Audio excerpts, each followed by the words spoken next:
रोहित शर्मा की ये तस्वीर, विनेश का सेमीफाइनल का आखिरी दाव, सूर्य कुमार यादव का वर्ल्ड कप फाइनल का ये कैच और राधा यादव का ये कैच, क्या कोई भूल पाएगा? आप खुद से पूछिए, नहीं भूल पाएंगे। विनेश का आखिरी कुछ सेकंड में मैच पलट देना, जिसके बारे में सोचकर आज भी उछल जाने का दिल करता है। और दाव के बाद विनेश की ये मुस्कान, हाय।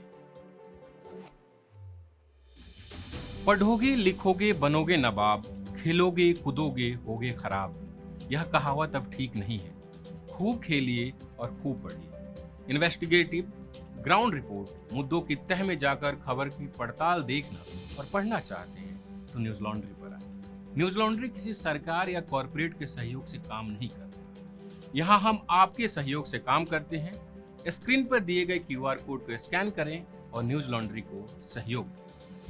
इस वीडियो में हम आपको बताएंगे कि इस साल यानी 2024 में भारत ने खेल जगत में क्या कुछ हासिल किया। भारतीय खिलाड़ियों ने इस साल देश को बहुत सारी खुशनुमा यादें दी है। धोनी के सेमीफाइनल में रन आउट का, 2023 वनडे वर्ल्ड कप फाइनल में हार का बदला रोहित सेना ने 2024 में ले ही लिया। 13 साल का सूखा खत्म हुआ और T20 वर्ल्ड कप भारत आया। इससे पहले भारत ने 2011 में वनडे वर्ल्ड कप जीता था, 2007 में T20 वर्ल्ड कप। उसके बाद से कभी सेमीफाइनल में पहुंचकर हार जाते तो कभी फाइनल में। इस वर्ल्ड कप की कई तस्वीरें हैं जो खेल प्रेमियों के जहन में सालों साल रहेंगी। लेकिन फाइनल मैच में सूर्य कुमार यादव का ये कैच, सांस अटक गई थी, कैच हाथ आया और वर्ल्ड कप भारत आया। सूर्य कुमार यादव के कैच की बात कर रहे हैं तो महिला क्रिकेटर राधा यादव का ये कैच कोई कैसे भूल सकता है। हालांकि महिला क्रिकेट टीम के लिए यह साल कुछ ठीक नहीं रहा। महिला एशिया कप और महिला T20 वर्ल्ड कप में भारत को हार का सामना करना पड़ा। खैर, अंडर 19 महिला क्रिकेट टीम ने उम्मीद जगाई है, एशिया कप में जीत हासिल की है और यही टीम अगले साल होने वाले अंडर 19 के T20 वर्ल्ड कप में खेलने जाएगी। उम्मीद है इधर भी सूखा खत्म होगा और भारत वर्ल्ड कप जीतेगा। साल 2024 में भारतीय निशानेबाज मनु भाकर ने रिकॉर्ड बनाया। एक ही ओलंपिक में 2 मेडल जीतने वाली पहली भारतीय खिलाड़ी बनी। मेरे एक स्पोर्ट्स जर्नलिस्ट दोस्त ने बताया कि तीसरा मेडल भी आ ही जाता, बस थोड़ा सा चूक गए। यह बताते हुए अफसोस से भर जाते हैं। हम उम्मीद करते हैं मनु आने वाले वक्त में इस अफसोस को खत्म करेंगी और अपना ही रिकॉर्ड तोड़ेंगी। मनु इन दिनों खेल रत्न पुरस्कार को लेकर चर्चा में है। उनके पिता ने भी नाराजगी जताई है। खेलों की अपनी अलग राजनीति है जो खिलाड़ियों को समझ नहीं आती, सिर्फ नेता समझते हैं। पर सरकार उन्हें पुरस्कार दे या ना दे, वो भारतीयों के लिए अनमोल रत्न पहले से बन चुकी है। सरपंच साहब की लीडरशिप में भारतीय हॉकी टीम गोल्ड तक पहुंचते पहुंचते रह गई, पर हमें कांसे का पदक फिर भी इस साल मिला। यह देश में एक बार फिर से मजबूत हो रही हॉकी खेल की संस्कृति का संकेत है। ओलंपिक 2024 में 1 सिल्वर और 5 ब्रॉन्ज मेडल भारत ने जीते। 2020 में भारत ने 7 मेडल जीते थे, जिसमें 1 गोल्ड मेडल भी था। इस बार हमारे golden boy Neeraj Chopra silver लेकर आए।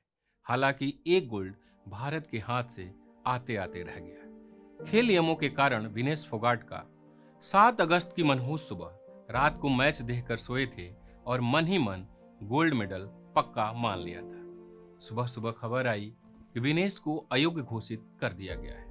काटो तो खून नहीं वाली हालात हो गए थे। नतीजे जो भी रहे, लेकिन विनेश का सेमीफाइनल में आखिरी दाव खेल प्रेमियों को हमेशा याद रहेगा।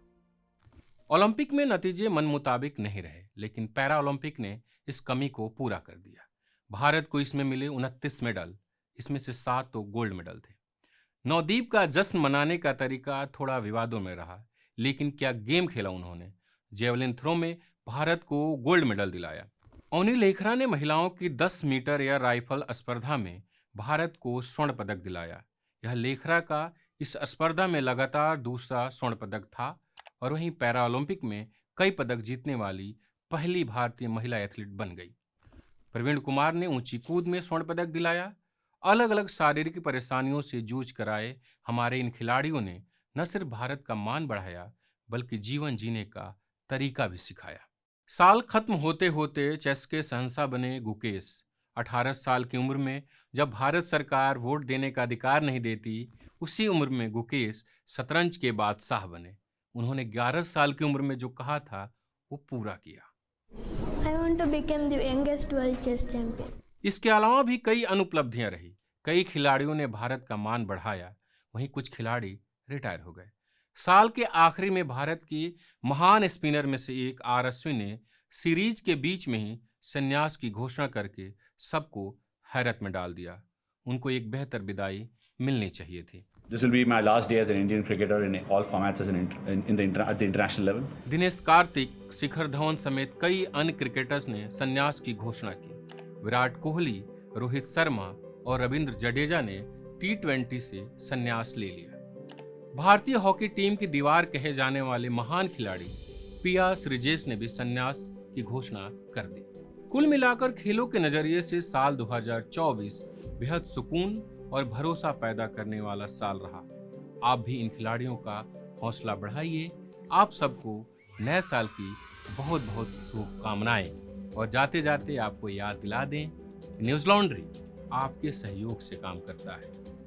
नए साल में हम आपके पास नई रिपोर्ट्स लेकर पहुंचेंगे, लेकिन इसके लिए ज़रूरी है आपका सपोर्ट, आपका समर्थन। तो न्यूज़ लॉन्ड्री को सब्सक्राइब करें ताकि हम देश के अलग अलग हिस्सों से आप तक खबरें ला सकें। न्यूज़ लॉन्ड्री को सब्सक्राइब करें और गर्व से कहें, मेरे खर्च पर आज़ाद हैं खबरें। पत्रकारिता का नासूर बन चुके विज्ञापन के मॉडल को खारिज करके खबरों की इस दुनिया को बदलिए ताकि पत्रकारिता आपके लिए जवाबदेह बने। newslaundry.com/subscription पर क्लिक कीजिए और अपने मन मुताबिक पेमेंट का विकल्प चुनिए, क्योंकि हमारे सब्सक्राइबर्स का नारा है, मेरे खर्च पर आजाद हैं खबरें।